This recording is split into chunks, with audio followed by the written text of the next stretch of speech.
It is such a pleasure for me to be here with you this evening, both as a Duke alum, but also as a professor, and to get to share with you a little bit of the work that I do at the intersection of law, ethics, and the biosciences.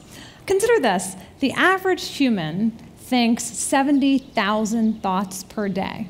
And as a byproduct of those thoughts, underneath the surface, neurons are interacting and giving off tiny little electrical discharges.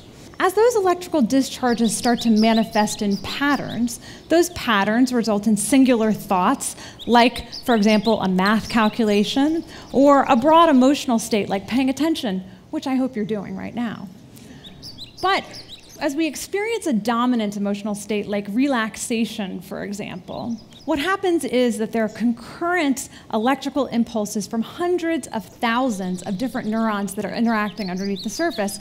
In fact, if you're wondering what's happening here in the background, what you're watching right now is real-time brain activity. And what I'd like to do is introduce you to a fellow alum, John.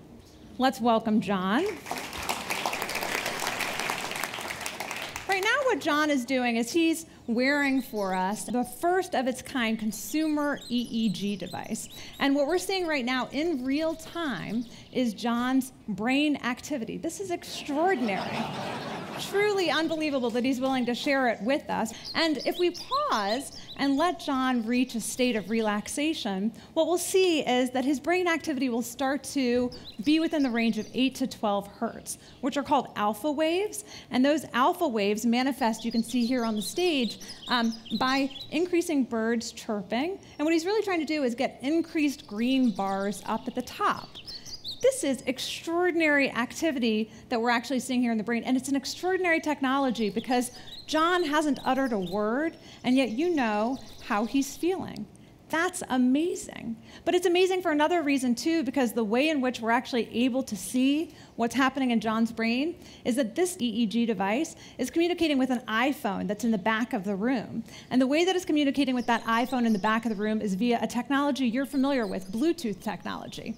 And if there's one thing you should know about Bluetooth technology is that it's not particularly secure, which means that the ordinary hacker could actually hack into and be following John's brain activity right now.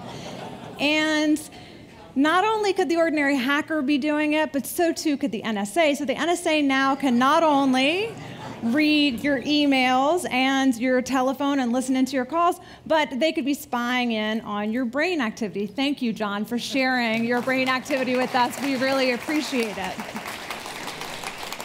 This raises profound ethical and legal challenges as we start to think, now that these extraordinary advances are available to us, how are we going to deal with these types of technologies as a society? And the device that John is wearing is one of many different commercial devices that are starting to come online. In fact, there are many of these that will be available just this year, and they're cheap, they're inexpensive, they're $100 a pop. And what they allow us to do is to measure real-time brain activity, much like the fitness trackers that many of you may be wearing this evening, that measure things like heart rate and other types of biometrics. The likelihood that this will lead to widespread adoption is pretty broad because of the extraordinary advances that it promises. What it promises, for example, for an epileptic is being able to detect epilepsy and an epileptic attack before it happens. Or a person who has ADD could learn through neurofeedback to improve their concentration and free themselves from drugs.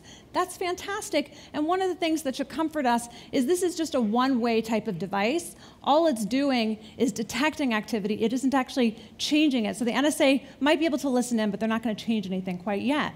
And yet, there are technologies and there are devices that allow us to change the brain as well. Consider, for example, Hobby J.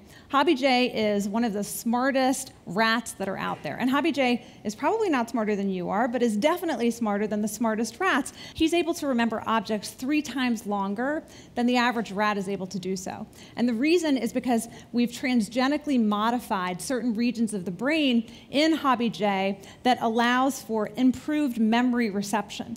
And it turns out that those are great targets for drugs that work in humans as well, that improve human memory.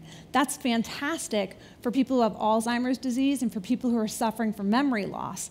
But it's also fantastic for college students who are trying to cram in information and be able to remember them for exams. And we know that there are huge controversies in areas like sports about whether or not it's okay to take performance-enhancing drugs. In fact, consider the fall from grace of somebody like Lance Armstrong, who we believe took performance-enhancing drugs to win the Tour de France. We as a society have come to decide that when it comes to sports, what we want to celebrate is natural talent that is honed through diligence and training. But do we feel the same way about performance-enhancing drugs for the brain? Or is that just actually part of what we want to do as a society?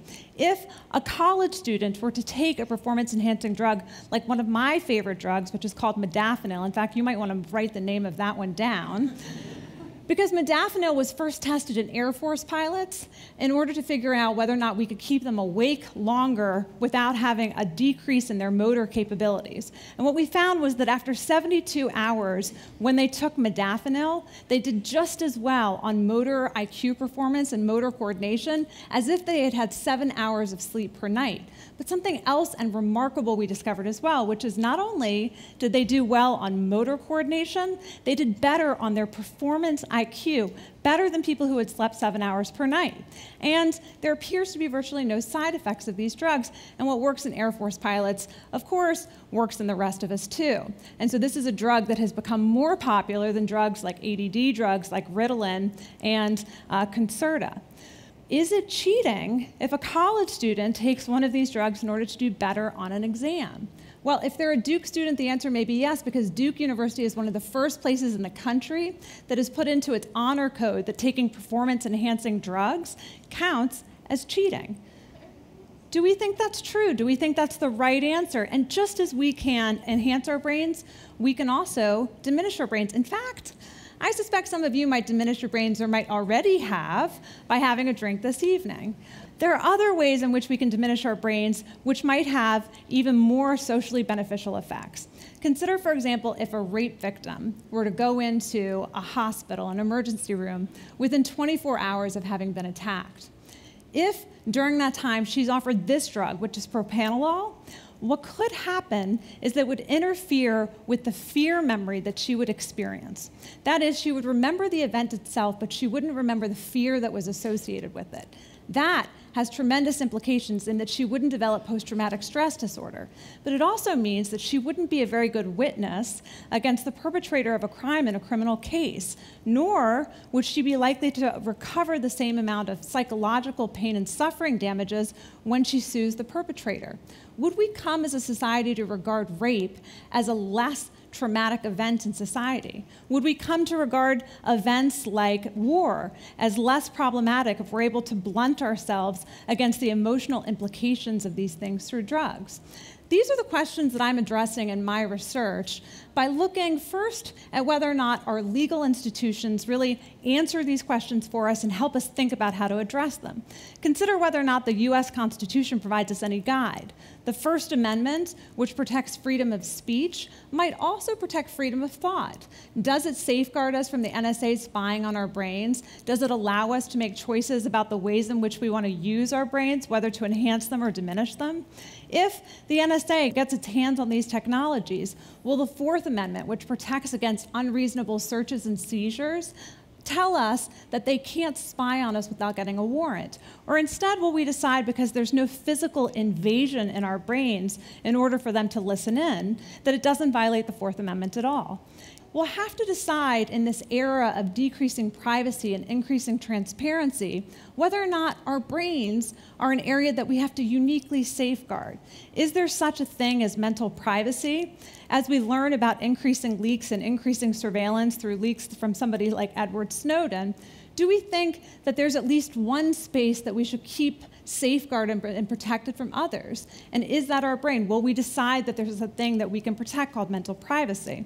we'll have to ask whether or not we as individuals should have direct access to these technologies, or if instead they should be going through different organizations like the Food and Drug Administration, or have to be safeguarded through physicians. The Food and Drug Administration recently came down on a company called 23andMe that provided direct-to-consumer genetic access. One of their biggest concerns was harm to consumers by having direct access to information rather than having it filtered through physicians. This raises fundamentally questions for us about whether or not we're moving toward a more democratized system of science and a more democratized system of healthcare, or if it's better to filter all that information through physicians. This kind of research that I'm getting to do is phenomenal at Duke, and the reason it's phenomenal at Duke is because Duke is a uniquely interdisciplinary institution.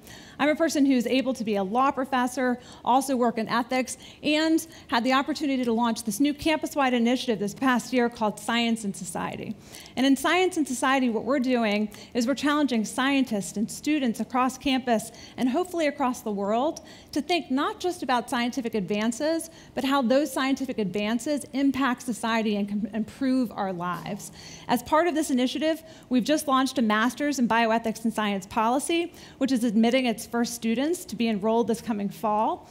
And through Duke, through the students, through the faculty, through this organization, we're advancing the idea that technological innovation and the discovery of science is incredibly important, but it's even more important that we ensure that the adoption of new technologies in science happens through the responsible use in society.